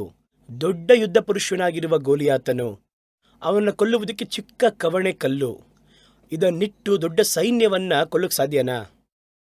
ಅದಕ್ಕೆ ಹಿಂದೆ ಮುಂದೆ ಎಂಬುದಾಗಿ ಯಾರಾದರೂ ಒಂದು ಚಿಕ್ಕ ಕವಣೆಯ ಕಲ್ಲನ್ನಿಟ್ಟು ಒಂದು ದೊಡ್ಡ ಪಡೆಯನ್ನು ಜಯಿಸಿದ್ದಾರಾ? ಇಲ್ಲ. ಇದು ನಂಬಿಕೆಯ ಹಂತದ ದಾವೀದನ ಆರಂಭ ಸ್ಥಿತಿ. ಅವಾಗೇನು ಮಾಡ್ತಾರೆ? ಒಂದು ಕಲ್ಲನ್ನು ಮಾತ್ರ ಬೀಸು, ಉಳಿದಿದ್ದು ನಾನು ನೋಡ್ಕೊತೀನಿ ಎಂಬುದಾಗಿ ಹೇಳಿ ದೇವರು ಅವರಿಗೋಸ್ಕರವಾಗಿ ಯುದ್ಧ ಮಾಡಿದರು. ಆ ಕಲ್ಲು ಸರಿಯಾಗಿ ಆ ಸ್ಥಳಕ್ಕೆ ಹೋಗಿ ಬೀಳಬೇಕು ಅಂತ ಇತ್ತು ನೋಡಿ. ಆಗ ದೇವರೇ ಆ ಯುದ್ಧದಲ್ಲಿ ಜಯವನ್ನು ಕೊಟ್ಟರು. ಆದರೆ ದಾವೀದನು ಯಾವಾಗಲೂ ಆ ರೀತಿ ಇರಬೇಕು ಎಂಬುದಾಗಿ ದೇವರು ಬಯಸಲಿಲ್ಲ. ಸತ್ಯವೇದದಲ್ಲಿ ಹೇಳುತ್ತದೆ, ಅವರೇ ಯುದ್ಧವನ್ನು ಮಾಡುವುದಕ್ಕೆ ಅವರಿಗೆ ಅಧಿಕಾರವನ್ನು, ಸಾಮರ್ಥ್ಯವನ್ನು, ಆ ಕಾರ್ಯಗಳನ್ನು ದೇವರು ಕಲಿಸಿಕೊಡುತ್ತಾರೆ. ದಾವೀದನು ಹೇಳ್ತಾರೆ, ಮೊದಲು ನಾನು ಕಲ್ ತೆಗೆದುಕೊಂಡು ಫ್ರೆಶ್ ಆಗಿ ನಾನು ಬಂದು ನಿಂತಹ ಕಾಲದಲ್ಲಿ ಕಲ್ ತಗೊಂಡೋಗಿ ಹೊಡೆದಿ ಗೆದ್ದದ್ದು ನಿಜನೇ. ಆದರೆ ನಾನು ಅದೇ ಹಂತದಲ್ಲಿ ನಿಂತು ಬಿಡದೆ ದೇವರು ನನಗೆ ಏನು ಮಾಡ್ತಾರೆ ಅಂತ ನೋಡಿ 2 ಸಮುವೇಲನ ಪುಸ್ತಕ 22ನೇ ಅಧ್ಯಾಯ 35ನೇ ವಾಕ್ಯದಲ್ಲಿ ಈ ರೀತಿ ಹೇಳ್ತಾರೆ, ತಾಮ್ರದ ಬಿಲ್ಲನ್ನು ನನ್ನ ಭುಜಗಳಿಂದ ಬಾಗುವ ಹಾಗೆ ನನ್ನ ಕೈಗಳನ್ನು ಯುದ್ಧಕ್ಕೋಸ್ಕರವಾಗಿ ದೇವರು ಅಭ್ಯಾಸಿಸಿದ್ದಾರೆ. ಹಾಗಾದರೆ ದೇವರು ನಮ್ಮನ್ನು ಯುದ್ಧಕ್ಕೆ ಅಭ್ಯಾಸ ಮಾಡಿಸ್ತಾರೆ ಅಂದರೆ ದೇವರು ಒಂದು ಅಧಿಕಾರವನ್ನು ಕೊಡುತ್ತಾರೆ ಅಂತ ಹೇಳಿದ್ರೆ, ಒಂದು ಆಜ್ಞೆಯನ್ನು ಕೊಡುವಂತಹ ಅಧಿಕಾರವನ್ನು ಕೊಡ್ತಾರೆ ಅಂತ ಹೇಳಿದ್ರೆ, ಯುದ್ಧಕ್ಕೆ ಕೈಯನ್ನು ಅಭ್ಯಾಸ ಮಾಡ್ತಾರೆ ಅಂದರೆ ನೀನು ಯುದ್ಧ ಮಾಡು ಎಂಬುದಾಗಿ ಅರ್ಥ. ನನ್ನ ಆಲೋಚನೆಯನ್ನು ಎದುರು ನೋಡು, ನನ್ನ ಬಲವನ್ನು ಕೊಡುತ್ತೇನೆ, ಶಕ್ತಿಯನ್ನು ಕೊಡ್ತಾ ಇದ್ದಾರೆ, ಯುದ್ಧ ಮಾಡ್ಬೇಕಾದ್ರೆ ನೀನೇ. ಈಗ ಅದು ಮುಂದಿನ ಹಂತದ ಬೆಳವಣಿಗೆ. ಈ ಮುಂದಿನ ಹಂತದ ಆರಂಭದ ಹಂತದಲ್ಲಿ ಈಗಲೂ ರಕ್ಷಣೆ ಹೊಂದಿದ್ದೇವೆ, ರಕ್ಷಣೆ ಒಳಗೆ ಬರಲಿದ್ದೇವೆ. ಆ ಸಂದರ್ಭದಲ್ಲಿ ದೇವರು ನಮಗೆ ಎಲ್ಲವನ್ನ ಮಾಡ್ತಾರೆ. ನಾವು ಸುಮ್ಮನೆ ಇದ್ದು ಹಾಗೆ ಅದರಲ್ಲಿ ಪಳಗಬಾರದು. ದೇವರ ಬಳಿ ಹೇಳೋಣ, ಅವರು ನೋಡ್ಕೋತಾರೆ. ನೀನು ಮಾಡ್ಬೇಕಂದ್ರೆ ನೀನು ಮಾಡಬೇಕು, ನೀವು ಆಜ್ಞಾಪಿಸುವುದನ್ನು ನೀವು ಆಜ್ಞಾಪಿಸಬೇಕು.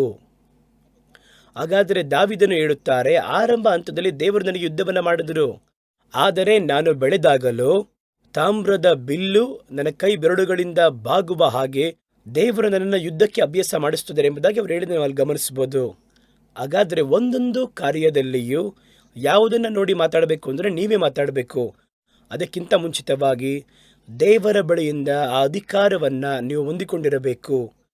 ಕರ್ತನು ಆ ಅಧಿಕಾರವನ್ನು ನೀವು ಆತ್ಮೀಕ ಪ್ರಾಯದಲ್ಲಿ ಬೆಳೆಯಲು ಆರಂಭವಾಗುವಾಗಲೇ ತಮ್ಮ ಅಧಿಕಾರವನ್ನು ನಿಮ್ಮ ಕೈಗಳಿಗೆ ಅವರು ಕೊಟ್ಟಿದ್ದಾರೆ. ನಾನು ಮಾಡುವಂಥದ್ದನ್ನು ನೀವು ಮಾಡುವುದಕ್ಕೆ ಸಾಧ್ಯ. ನಂಬಿಕೆ ಇದ್ದರೆ ಸಾಕು, ನಾನು ಮಾಡಿದ್ದನ್ನು ನೀನು ಮಾಡೋಕ್ಕೆ ಸಾಧ್ಯ. ಹಾಗಾದರೆ ಅಧಿಕಾರವನ್ನು ಹೊಂದಿಯೂ ಈಗ ದೇವರು ಬದುಕಿದಂತಹ ಕಾಲದಲ್ಲಿ ನಡೆದ ಹಾಗೆ ನಮ್ಮ ಸೇವೆಯಲ್ಲಿ ಏನೂ ನಡೀಲಿಲ್ವಲ್ಲ ಎಂಬುದಾಗಿ ನಾವು ಅಂದುಕೊಳ್ಳುತ್ತೇವೆ. ನಿಜವೇ, ನಾವು ಅಧಿಕಾರವನ್ನು ಹೊಂದಿದ್ದೇವೆ ವಿನಃ ಅಧಿಕಾರವನ್ನು ಉಪಯೋಗಿಸುವುದಿಲ್ಲ. ಅದನ್ನು ಎಲ್ಲಿ ಉಪಯೋಗಿಸಬೇಕು ಎನ್ನುವುದರ ಕುರಿತಾಗಿ ಜ್ಞಾನ ತಿಳುವಳಿಕೆ ನಮಗಿರುವುದಿಲ್ಲ. ಆದ್ದರಿಂದಲೇ ನಮ್ಮಿಂದ ಜಯಿಸಕ್ಕಾಗಲ್ಲ. ನೀವು ಸ್ವಲ್ಪ ಯೋಚನೆ ಮಾಡಿ ನೋಡಿ, ವ್ಯಾಧ್ಯಸ್ಥನು ಬಂದರೆ ವ್ಯಾಧ್ಯಸ್ಥರಿಗೆ ಪ್ರಾರ್ಥನೆ ಮಾತ್ರ ಮಾಡ್ತೀವಿ. ದೆವ್ವ ಹಿಡಿದವನು ಬಂದರೆ ಕರ್ತನೆ ನಿಮ್ಮ ಮಗನನ್ನು ಬಿಡುಗಡೆ ಮಾಡು, ಆ ರೀತಿಯಾಗಿ ಪ್ರಾರ್ಥನೆ ಮಾತ್ರ ಮಾಡ್ತೀವಿ. ಒಂದು ಸಮಸ್ಯೆ ನಮಗೆ ಬಂದರೆ ಪ್ರಾರ್ಥನೆ ಮಾತ್ರ ಮಾಡ್ತೀವಿ. ಯಾವತ್ತಾದರೂ ವ್ಯಾಧ್ಯಸ್ಥರನ್ನು ನೋಡಿ ಆಜ್ಞಾಪಿಸಿದ್ದೀರಾ? ದೆವ್ವ ಹಿಡಿದವರನ್ನ ನೋಡಿ, ದೆವ್ವವನ್ನು ನೋಡಿ ಮಾತಾಡಿ ಆಜ್ಞಾಪಿಸಿದ್ದೀರಾ? ನಡೆಯಲಾಗದವನ ನೋಡಿ ಅವನ ಬಲಹೀನತೆಯನ್ನು ನೋಡಿ ಮಾತಾಡಿದ್ದೀರಾ? ನಾವು ಯಾವ ಲೆವೆಲಲ್ಲಿ ಇದ್ದೇವೆ ಅಂತ ಕೇಳಿದ್ರೆ ಏನು ಬಂದರೂ ಪ್ರಾರ್ಥನೆ ಮಾಡುವುದು ಅಷ್ಟೇ. ದೇವರನ್ನು ನೋಡಿ ಪ್ರಾರ್ಥಿಸುವುದು, ದೇವರೇ ಇವನು ಈ ರೀತಿಯಾಗಿ ಪೆಟ್ಟು ತಿಂತಿದ್ದಾನೆ ಅಥವಾ ವ್ಯಾಧಿಯಲ್ಲಿ ಪೀಡಿತನಾಗಿದ್ದಾನೆ, ಅವನಿಗೋಸ್ಕರವಾಗಿ ಪ್ರಾರ್ಥಿಸುತ್ತೇವೆ. ಆದರೆ ನಾವು ಚೆನ್ನಾಗಿ ಗಮನ ಬಿಟ್ಟು ನೋಡೋದಾದರೆ ಈ ವ್ಯಾಧಿಯಸ್ಥರು ಬರಬೇಕಾದರೆ ಅಪೊಸ್ತಲರು ದೇವರ ಬಳಿಯಿಂದ ಅಧಿಕಾರವನ್ನು ಹೊಂದಿದ ನಂತರ ದೆವ್ವ ಹಿಡಿದವನನ್ನು ನೋಡಿದ್ರೆ ಆ ದೆವ್ವವನ್ನು ಗದರಿಸುತ್ತಾರೆ. ವ್ಯಾಧಿ ಉಳ್ಳವನು ಬಂದರೆ ಆ ವ್ಯಾಧಿಗಳನ್ನು ನೋಡಿ ಆಜ್ಞಾಪಿಸಿ ಅವರನ್ನು ಸ್ವಸ್ಥಪಡಿಸುತ್ತಾರೆ.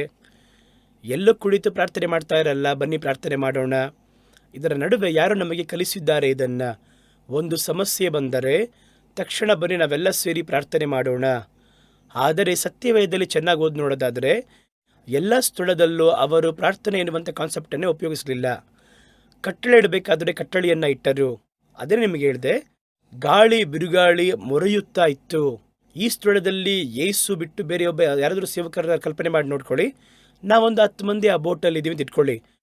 ಒಬ್ಬ ಸೇವಕರು ಇವಾಗಿರುವಂಥ ಯಾರೊಬ್ಬರು ಸೇವಕರು ಅದರೊಳಗೆ ಇದ್ದಾರೆ. ಈಗ ಗಾಳಿ ಬಿರುಗಾಳಿ ಮೊರೆಯುತ್ತಾ ಇದೆ. ತಕ್ಷಣ ನಾವು ಅವ್ರನ್ನ ಎಬ್ಬರಿಸ್ತೀವಿ, ಅಯ್ಯ ಎದ್ದೇಳ್ರಿ, ಗಾಳಿ ಬಿರುಗಾಳಿ ಬೀಸ್ತಾ ಇದೆ, ಇವಾಗೇನು ಮಾಡಬೇಕು ಎಂಬುದಾಗಿ ಕೇಳಬೇಕಾದ್ರೆ ಅವ್ರು ನಮ್ಮ ಜೊತೆಗೆ ಸೇರಿ ಭಯಪಡ್ತಾರೆ ಒಂದು. ಅಥವಾ ಅವರೇನು ಮಾಡ್ತಾರೆ ಅಂದರೆ ನಿಜವಾದ ಒಬ್ಬ ನಂಬಿಕೆ ಇರುವಂತಹ ಸೇವಕರಾಗಿದ್ದರೆ, ಬ್ರದರ್ಸ್ ಎಲ್ಲರೂ ಬನ್ನಿ, ಇರುವ ಸ್ಥಳದಲ್ಲಿ ನಿಂತು ನಾವು ಕೈ ಜೋಡಿಸೋಣ, ನಾವೆಲ್ಲರೂ ಕೂಡ ಪರಲೋಕದ ದೇವರ ಕಡೆಗೆ ತಿರುಗಿ ಪ್ರಾರ್ಥನೆ ಮಾಡೋಣ ಎಂಬುದಾಗಿ ಹೇಳಿ ಪ್ರಾರ್ಥನೆ ಮಾಡಲು ಆರಂಭಿಸ್ತಾರಷ್ಟೇ. ಆದರೆ ಯೇಸು ನೋಡಿ ಅಲ್ಲಿ ಪ್ರಾರ್ಥನೆ ಮಾಡಲಿಲ್ಲ, ಪ್ರಾರ್ಥನೆ ಮಾಡಿ ಅಂತಲೂ ಹೇಳಲಿಲ್ಲ. ಅವರನ್ನು ನೋಡಿ ಅಲ್ಪ ವಿಶ್ವಾಸಿ ಎಂಬುದಾಗಿ ಹೇಳಿದ್ರು. ಯಾಕೆ ಗೊತ್ತಾ? ನಿನ್ನ ಬಳಿ ಅಧಿಕಾರ ಇದೆಯಲ್ಲ, ನೀವೇ ಅದನ್ನು ಹೇಳ್ಬೋದಲ್ಲ. ಹಾಗಾದರೆ ನಾವು ಅಧಿಕಾರವನ್ನು ಉಪಯೋಗಿಸಬೇಕಾಗಿರುವ ಸ್ಥಳದಲ್ಲಿ ಅಧಿಕಾರವನ್ನು ಉಪಯೋಗಿಸಬೇಕು. ನಾವು ಎಲ್ಲದಕ್ಕೂ ಪ್ರಾರ್ಥನೆಯನ್ನು ಉಪಯೋಗಿಸುತ್ತೇವೆ. ನೀವು ಚೆನ್ನಾಗಿ ಗಮನಿಸಿ ನೋಡ್ರಿ, ವ್ಯಾಧಿಯೊಂದಿಗೆ ಬರುತ್ತಾರೆ ಒಬ್ಬ ವ್ಯಕ್ತಿ, ವ್ಯಾಧಿಯಿಂದ ನಡೆಯೋಕ್ಕಾಗ್ತಾ ಇಲ್ಲ. ಆಗ ನಾವು ಯಾರನ್ನು ನೋಡಿ ಮಾತಾಡ್ತೀವಿ ಅಂತ ಗಮನಿಸಿ. ಬಂದವರು ಹೇಳ್ತಾರೆ, ಅಯ್ಯ ನನ್ನ ಮಗ ಬಹಳ ದಿನ ನಡೆಯೋಕ್ಕಾಗ್ದಂಗೆ ಹಾಗೇ ಇದ್ದಾನೆ. ಅವಾಗ ನಾವೇನು ಮಾಡಬೇಕು? ದೇವರ ಬಳಿ ಪ್ರಾರ್ಥನೆ ಮಾಡ್ತೀವಿ, ಸ್ವಾಮಿ ಅವ್ರನ್ನ ನೋಡಿ ಅವನಿಗೆ ಸೌಖ್ಯಪಡಿಸಿರಿ. ಬನ್ನಿ, ಸುತ್ತಲಿರುವಂಥ ನಾವು ಪ್ರಾರ್ಥಿಸೋಣ, ಎಲ್ಲರೂ ಪ್ರಾರ್ಥನೆ ಮಾಡೋಣ, ನಮ್ಮ ಕೈ ಇಟ್ಟು ಪ್ರಾರ್ಥನೆ ಮಾಡೋಣ. ಪ್ರಾರ್ಥಿಸುತ್ತೇವೆ, ಕಳುಹಿಸುತ್ತೇವೆ, ಹೋಗಿ ಹೋಗಿ ಬನ್ನಿ, ಪ್ರಾರ್ಥನೆ ಮಾಡ್ತಾ ಸರಿ ಹೋಗುತ್ತೆ ಎಂಬುದಾಗಿ ಹೇಳ್ತೀವಿ.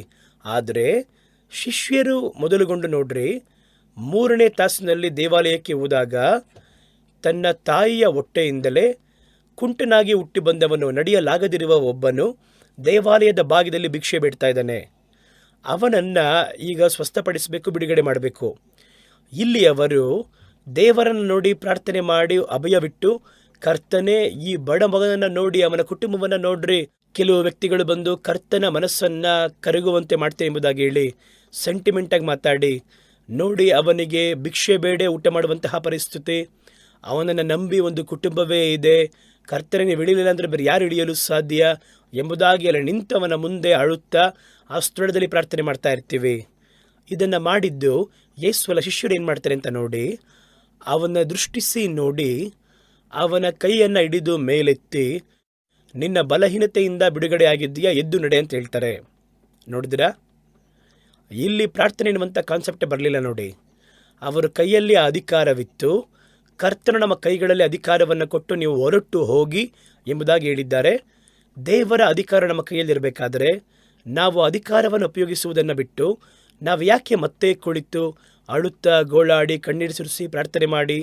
ಅದನ್ನೇ ದೇವರ ವಾಕ್ಯ ಹೇಳುತ್ತದೆ, ಸುಲಭವಾಗಿರುವ ಕಾರ್ಯ. ಹಾಗಾದರೆ ದೇವರು ಮಾತಾಡಲು ಹೇಳುವಂತಹ ಕಾರ್ಯದಲ್ಲಿ ಮಾತಾಡ್ರಿ, ಪ್ರಾರ್ಥನೆ ಮಾಡುವಂತಹ ಕಾರ್ಯದಲ್ಲಿ ಪ್ರಾರ್ಥನೆ ಮಾಡಿ. ಆಗ ನಾವು ಸಂಧಿಸುವಂತಹ ಕಾರ್ಯಗಳಲ್ಲಿ ಮೊದಲು ನೀವು ಮನದಲ್ಲಿ ಯೋಚನೆ ಮಾಡಿ ನೋಡಿ, ಇದು ಪ್ರಾರ್ಥಿಸಬೇಕಾಗಿರುವ ಕಾರ್ಯನ, ಆಜ್ಞಾಪಿಸಬೇಕಾಗಿರುವ ಕಾರ್ಯನ?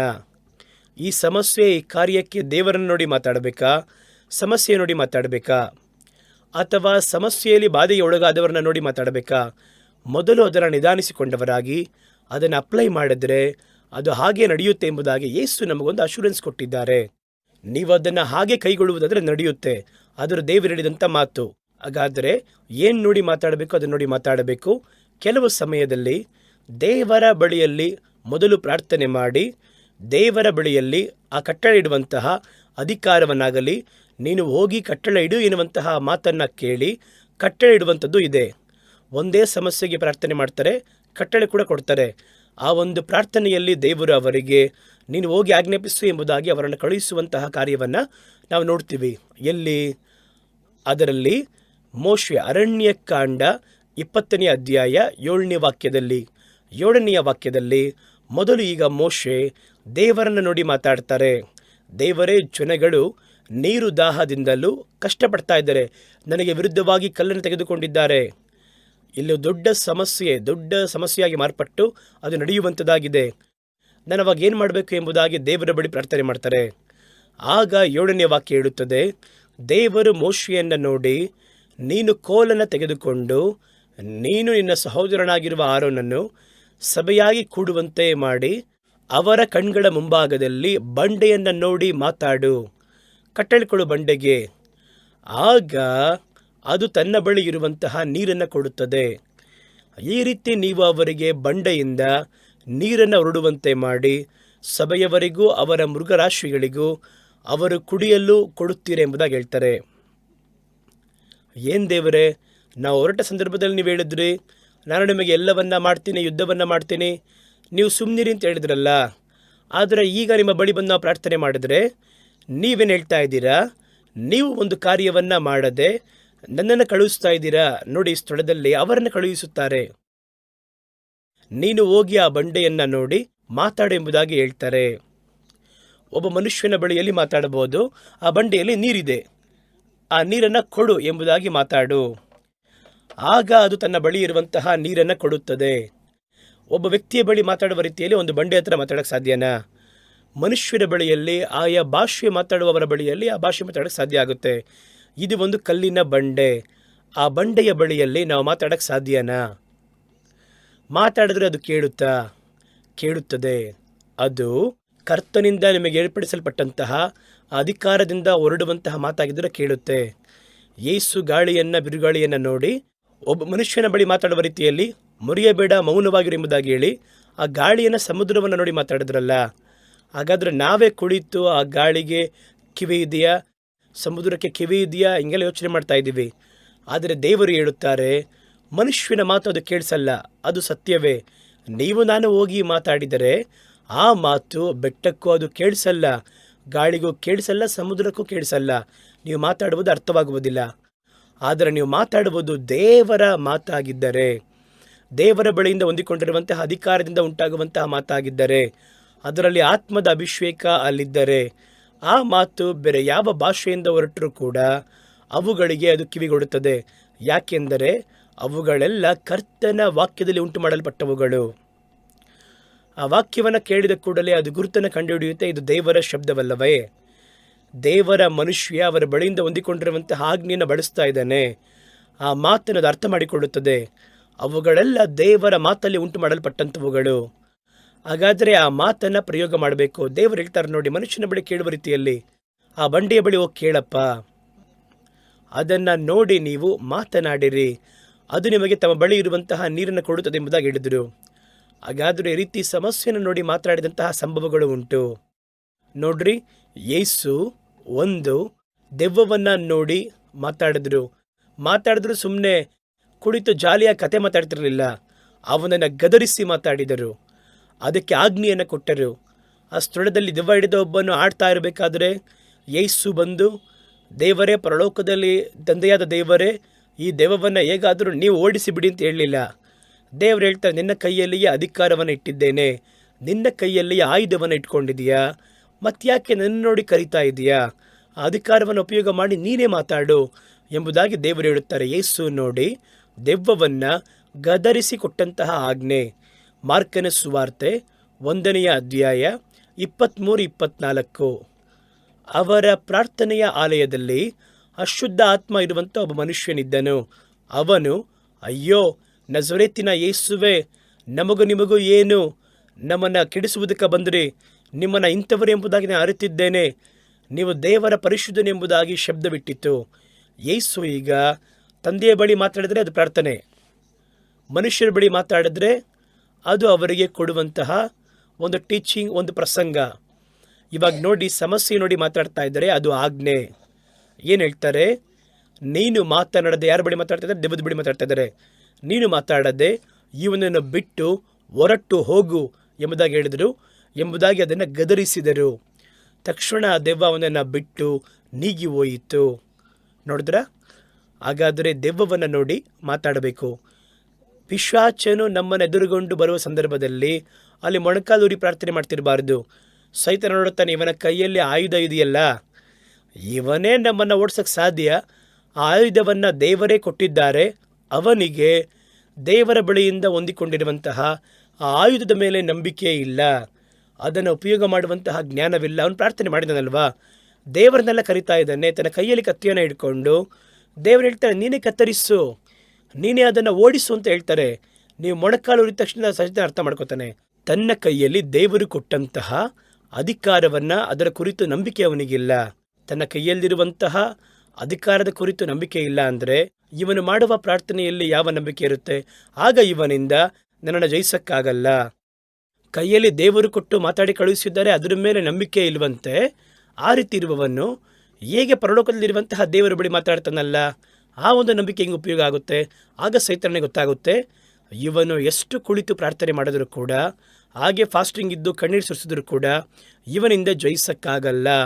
ಏಕೆಂದರೆ ತನ್ನ ಬಳಿಯಲ್ಲಿ ಇಷ್ಟೊಂದು ಅಧಿಕಾರವಿರುವಾಗ ಅದನ್ನು ನೋಡಿ ಉಪಯೋಗಿಸುವುದಕ್ಕೆ ಅದರ ಕುರಿತು ನಂಬಿಕೆ ಇಲ್ಲದವನು ಹೇಗೆ ದೇವರ ಬಳಿ ಇರುವಂತಹ ನಂಬಿಕೆಯನ್ನು ಮಾತ್ರ ಸರಿಯಾದ ನಂಬಿಕೆಯಾಗಿರುತ್ತೆ? ಹಾಗಾದರೆ ಅನಂತರ ನೋಡಿ, ದೇವರು ಅಂಜೂರದ ಮರವನ್ನು ನೋಡಿ ಮಾತಾಡಿದ್ರು, ನಮಗೆ ಗೊತ್ತು. ಆ ಮರವನ್ನು ನೋಡಿ ಮಾತಾಡಿದ್ರು, ಇನ್ನು ನಿನ್ನ ಬಳಿಯಲ್ಲಿ. ಅವಾಗ ನೋಡಿ, ಮನುಷ್ಯರು ಪಕ್ಕದಲ್ಲೇ ಇದ್ದಾರೆ, ಮರವನ್ನು ನೋಡಿ ಮಾತಾಡ್ತಾರೆ. ನೋಡುವವರಿಗೆ ಮೊದಲು ಹೆಂಗಿದ್ದಿರುತ್ತೆ? ಏನು ಈ ರೀತಿ ಮರವನ್ನು ನೋಡಿ ಮಾತಾಡ್ತಾರಲ್ಲ, ಮರದಲ್ಲಿ ಏನಪ್ಪ ಇದೆ? ಕೊನೆಯದಾಗಿ ಶಪಿಸಿದ ಕೂಡಲೇ ಅದು ಒಣಗಿ ಹೋಯಿತು. ಹಾಗಾದರೆ ಆ ಮರಕ್ಕೆ ಮಾತು ಕೇಳಿಸ್ತಿದೆ ಅಲ್ವಾ? ಅವರು ಆಶ್ಚರ್ಯಪಟ್ಟದನ್ನು ನೋಡಿ, ನಾವೇ ದೇವರ ವಾಕ್ಯವಾಗಿ ಬಂದವರು, ಆದ್ದರಿಂದಲೇ ಅದು ನಾಶವಾಯಿತು ಅಂತ ಅನ್ಕೊಬಾರ್ದು ಅಂತೇಳಿ, ನಾನು ಮಾಡಿದ್ದನ್ನು ನೀವು ನನ್ನ ಜೊತೆ ಇದ್ದರೆ ನೀವು ಕೂಡ ಮಾಡೋಕ್ಕೆ ಸಾಧ್ಯ. ಈ ಅಂಜೂರದ ಮರ ಒಣಗಿ ಹೋದ ಹಾಗೆ ನಿಮ್ಮಿಂದ ಕೂಡ ಮಾಡೋಕ್ಕೆ ಸಾಧ್ಯ ಅಂತ ಹೇಳ್ತಾರೆ. ಯಾಕಂದರೆ ನಾನು ನನ್ನ ಶಕ್ತಿಯನ್ನು, ನನ್ನ ಅಧಿಕಾರವನ್ನು ನಿಮಗೆ ಕೊಟ್ಟಿದ್ದೀನಿ. ನನ್ನ ಆತ್ಮವನ್ನು ನಿಮ್ಮೊಳಗೆ ಕೊಟ್ಟಿದ್ದೇನೆ. ಹಾಗಾದರೆ ಪ್ರಾರ್ಥನೆ ಮಾಡಬೇಕಾಗಿರುವ ಕಾರ್ಯಗಳು ಏನು, ಕಟ್ಟಿಡಬೇಕಾಗಿರುವ ಕಾರ್ಯಗಳೇನು ಎನ್ನುವುದನ್ನು, ಅದಕ್ಕಾಗಿ ಪ್ರಾರ್ಥನೆ ಮಾಡಬಾರದು ಅಂತ ಹೇಳ್ತಾ ಇಲ್ಲ. ಆಜ್ಞಾಪಿಸಬೇಕಾಗಿರುವ ಸ್ಥಳದಲ್ಲಿ ಪ್ರಾರ್ಥನೆಯನ್ನು ಮಾಡಬೇಡಿ, ಆಜ್ಞಾಪಿಸಿರಿ, ಅದನ್ನು ಹೇಳ್ತಾ ಇದ್ದೀನಿ. ಹಾಗಾದರೆ ಒಂದು ಕಾರ್ಯವನ್ನು ನೀವು ನೋಡುವಾಗ ಇದಕ್ಕೆ ಪ್ರಾರ್ಥನೆನ ಅಂತ್ಯವ, ತೀರ್ಪ, ಅಥವಾ ನಾವೇ ಆಜ್ಞಾಪಿಸಬೇಕಾ ಎನ್ನುವಂಥದ್ದನ್ನು ಮೊದಲು ನಿಧಾನಿಸಿಕೊಳ್ಳಿರಿ. ವ್ಯಾಧಿಯಸ್ಥರನ್ನು ನೋಡಿ ದೇವರು ಆ ರೀತಿಯೇ, ವ್ಯಾಧಿಯಸ್ಥರನ್ನು ನೋಡಿ ಅಪೋಸ್ತಲರು ಪ್ರಾರ್ಥನೆ ಮಾಡಲಿಲ್ಲ, ಅವರನ್ನು ಕೈ ಹಿಡಿದು ಮೇಲಿತ್ತರೆ ಎಂಬುದಾಗಿ ನಾವು ವಾಕ್ಯದಲ್ಲಿ ನೋಡ್ತೀವಿ. ಅವನು ಜಿಗಿದು ನಡೆದುಕೊಂಡು ಹೋದಂತೆ. ಇದೆಲ್ಲ ನೋಡಿ ಎಷ್ಟು ದೊಡ್ಡ ಕಾರ್ಯವಾಗಿದೆ. ಹಾಗಾದರೆ ದೇವರು ನಮಗೆ ಕೊಟ್ಟಂತಹ ಅಧಿಕಾರವನ್ನು ಉಪಯೋಗಿಸಿ ನಮ್ಮ ಸಮಸ್ಯೆಗಳನ್ನು ಜಯಿಸಲು ಸಾಧ್ಯ. ಬರೀ ಪ್ರಾರ್ಥನೆ ಮಾತ್ರ ದಾರಿ ಎಂಬುದಾಗಿ ಆ ರೀತಿ ಅನ್ಕೋತಾ ಇರಬೇಡಿ. ಪ್ರಾರ್ಥನೆ ಮಾಡುವಂಥದ್ದೂ ಇದೆ, ಆಜ್ಞಾಪಿಸಬೇಕಾದದ್ದೂ ಇದೆ. ದೇವರು ಯುದ್ಧ ಮಾಡಬೇಕು ಎಂಬುದಾಗಿ ಒಂದಿದೆ, ದೇವರ ಬಲದಿಂದ ನೀವು ಯುದ್ಧ ಮಾಡಬೇಕು ಎನ್ನುವಂಥದ್ದೂ ಇದೆ. ಇದನ್ನು ಮಾತ್ರ ಮೊದಲು ನಿಧಾನಿಸಲು ನಿಮಗೆ ಗೊತ್ತಾಗುವುದಾದರೆ ನಿಮ್ಮ ಜೀವನದಲ್ಲಿ ಯಾವ ಸಮಸ್ಯೆ ಎದುರಾದರೂ ನೀವು ಎದುರುಗೊಳ್ಳಲು ಸಾಧ್ಯ. ಏನು ಬೇಕಾದ್ರೂ ನೋಡಿ ಮಾತಾಡಬಹುದು. ಸತ್ತವರನ್ನು ನೋಡಿ ಮಾತಾಡಿದ್ದಾರೆ ನೋಡಿ, ಅಲ್ಲಿ ಸತ್ತೋದವನಿಗೆ ಕಿವಿ ಕೇಳಿಸುತ್ತೇನಯ್ಯ. ಯೇಸು ಒಳಗೆ ಆ ಗುಹೆ ಒಳಗೆ ಇಣಿಕಿ ನೋಡಿ, ಲಾಜರನೇ ಎದ್ದು ಹೊರಗೆ ಬಾ ಅಂತಾರೆ. ಲಾಜರನ ಸತ್ತು 4 ದಿನ ಆಗಿದೆ. ಅವರು ಮಾತಾಡಿದರು, ತಕ್ಷಣ ಲಾಜರ್ ಎದ್ದು ಬಂದರಲ್ಲಿ. ಆ ಸ್ಥಳದಲ್ಲಿ ಪ್ರಾರ್ಥನೆ ಎಲ್ಲ ಮಾಡಲಿಲ್ಲ.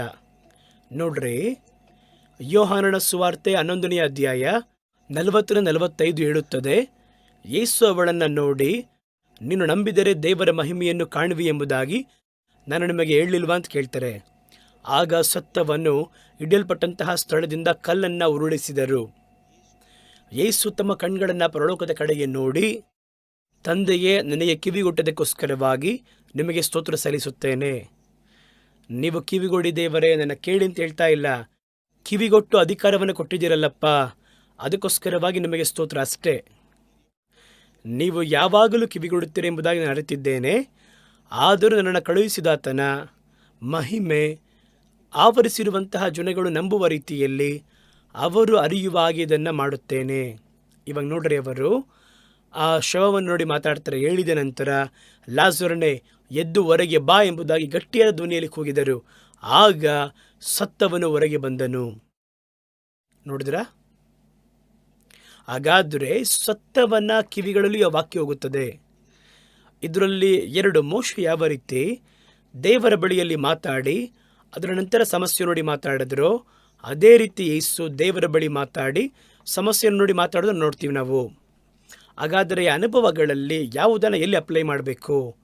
ಒಂದು ಸಮಸ್ಯೆಯನ್ನು ನೋಡಿ ಮಾತಾಡಬೇಕಾ? ಇದೇ ಯೇಸು ಗಾಳಿಯನ್ನು ಸಮುದ್ರವನ್ನು ಗದರಿಸುವಾಗ ಪರಲೋಕದಲ್ಲಿರುವಂಥ ತಂದೆಯನ್ನು ನೋಡಿ ಮಾತಾಡಲಿಲ್ಲ, ಗಾಳಿಯನ್ನು ಸಮುದ್ರವನ್ನು ನೋಡಿ ಮರೆಯಬೇಡ ಅಂತ ಹೇಳಿದರು. ಹಾಗಾದರೆ ಯಾವ ಸ್ಥಳದಲ್ಲಿ ಯಾವುದನ್ನು ಉಪಯೋಗಿಸಬೇಕು ಎನ್ನುವುದನ್ನು ನಾವು ಮೊದಲು ಸ್ಪಷ್ಟವಾಗಿ ಅರ್ಥ ಮಾಡಿಕೊಳ್ಳಬೇಕು.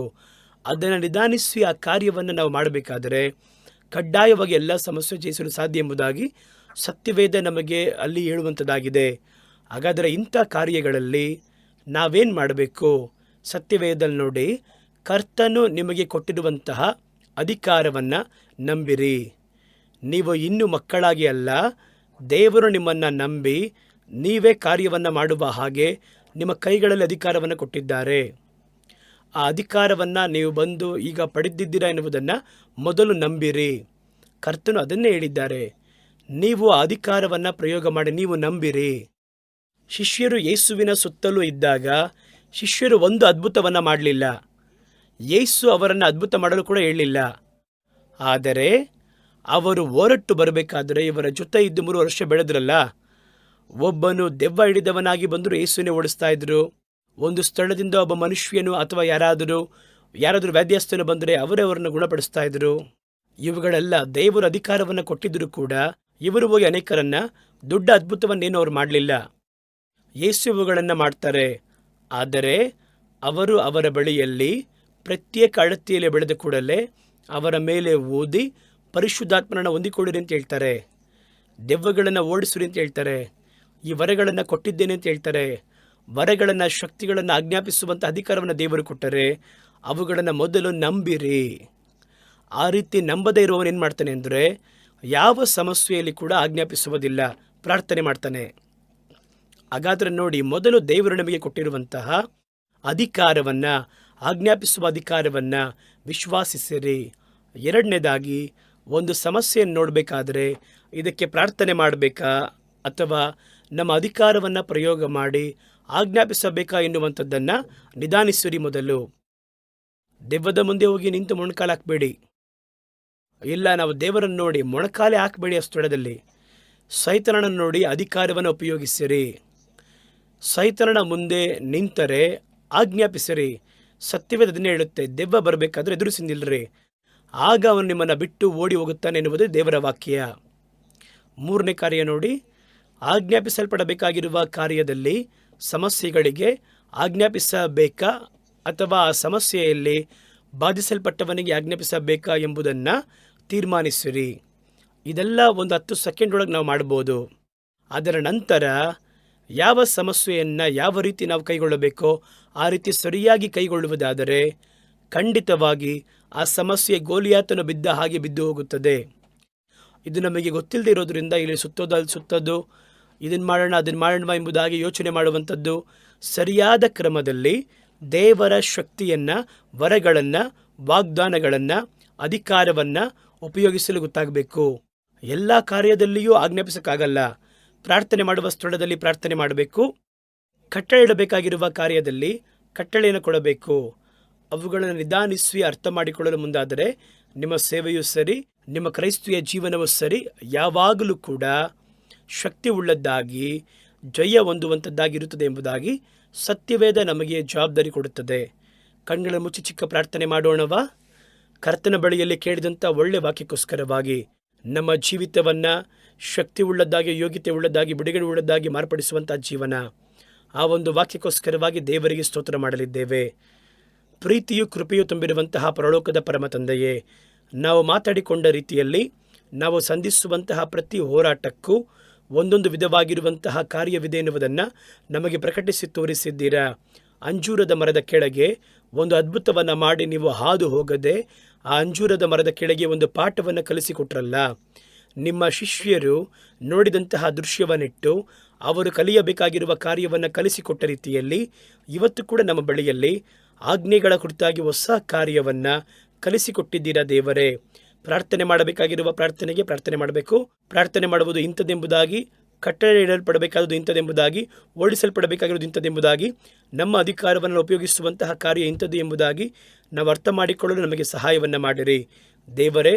ನಾವು ಯಾವ ರೀತಿಯೂ ಆ ರೀತಿ ಇಲ್ಲದಿದ್ದಾಗೆ ದೇವರು ನಮಗೋಸ್ಕರವಾಗಿ ಯುದ್ಧವನ್ನು ಮಾಡ್ತಾರೆ, ನಾವಾದರೂ ಸುಮ್ಮನೆ ಇರುತ್ತೇವೆ ಎನ್ನುವಂತಹ ಆರಂಭ ಸ್ಥಿತಿಯಲ್ಲಿ ಹಾಗೆ ನಾವು ನಿಲ್ಲದ ಹಾಗೆ ಕಬ್ಬಿಣದ ಬಿಲ್ಲುಗಳನ್ನು ನಮ್ಮ ಕೈಗಳನ್ನು ಯುದ್ಧಕ್ಕೋಸ್ಕರವಾಗಿ ನೀವು ಅಭ್ಯಾಸಿಸಿ ನಮ್ಮ ಮುಖಾಂತರವಾಗಿ ಯುದ್ಧವನ್ನು ದೇವರು ನೆರವೇರಿಸಬೇಕೆಂಬುದನ್ನು ಪ್ರಾರ್ಥನೆ ಮಾಡ್ತೇವೆ.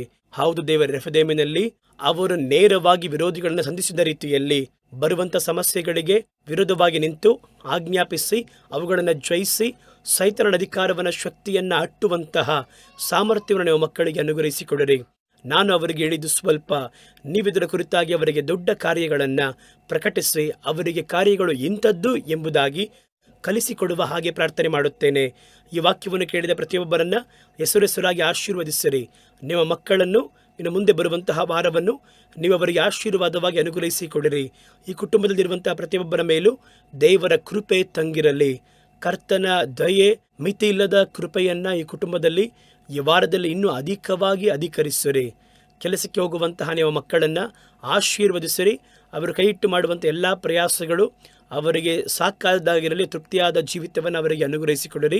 ಈ ವಾರದಲ್ಲಿ ದೇವರೇ, ಎಲ್ಲೆಲ್ಲ ಪ್ರಯಾಣ ಮಾಡುವವರು, ಮನೆಯನ್ನು ಬಿಟ್ಟು ಪ್ರಯಾಣ ಮಾಡುವವರು ಒಬ್ಬೊಬ್ಬರನ್ನು ನಿಮ್ಮ ಪಾದದಲ್ಲಿ ನಾವು ಕೊಟ್ಟು ಪ್ರಾರ್ಥಿಸುತ್ತೇವೆ. ಅವರ ಪ್ರಯಾಣ ಸಮಯವನ್ನು ದೇವರ ಆಶೀರ್ವಾದ ಮಾಡಿ ನೀವು ಹೋಗುವುದನ್ನು ಬರುವಂಥದ್ದನ್ನು ಇನ್ನು ಮುಂದೆ ಕಾಯುತ್ತಾರೆ ಎನ್ನುವಂತಹ ಮಾತನ್ನು ನೆನಪಿಸಿ ನೀವು ಮಕ್ಕಳ ಎಲ್ಲ ಪ್ರಯಾಣಗಳನ್ನು ನೀವು ಹತೋಟಿಗೆ ತೆಗೆದುಕೊಂಡು ಮುನ್ನಡೆಸುವ ರೀತಿಯಲ್ಲಿ ನಮ್ಮ ಕುಟುಂಬಗಳಲ್ಲಿರುವಂತಹ ಯೌವನಸ್ಥರನ್ನು ಸ್ಮರಿಸುತ್ತೇವೆ.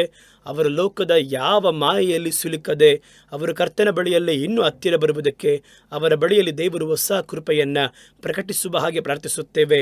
ಮನೆಯಲ್ಲಿರುವಂತಹ ಮಕ್ಕಳನ್ನು ಆಶೀರ್ವಾದ ಮಾಡಿರಿ. ಅವರು ಹೋಗುವಾಗಲೂ ಬರುವಾಗಲೂ ದೇವರನ್ನು ಕಾದುಕೊಳ್ಳಿರಿ. ಅವರು ಕಲಿಯುವಂತಹ ವಿದ್ಯಾಭ್ಯಾಸ, ಅವರ ಜ್ಞಾನ ಅಧಿಕವಾಗುವುದಕ್ಕೆ ಅದು ಸಹಾಯವಾಗಿರಲಿ. ವೃದ್ಧಾಪ್ಯದಲ್ಲಿ, ವ್ಯಾಧಿಗಳಲ್ಲಿ, ವೇದನೆಗಳಿರುವಂತಹ ಪ್ರತಿಯೊಬ್ಬರನ್ನ ಕುಟುಂಬದಲ್ಲಿ ಸ್ಮರಿಸಿ ಪ್ರಾರ್ಥನೆ ಮಾಡುತ್ತೇವೆ. ದೇವರ ಈಗ ನೀವು ಅವರನ್ನು ಬಿಡುಗಡೆ ಮಾಡಿರಿ.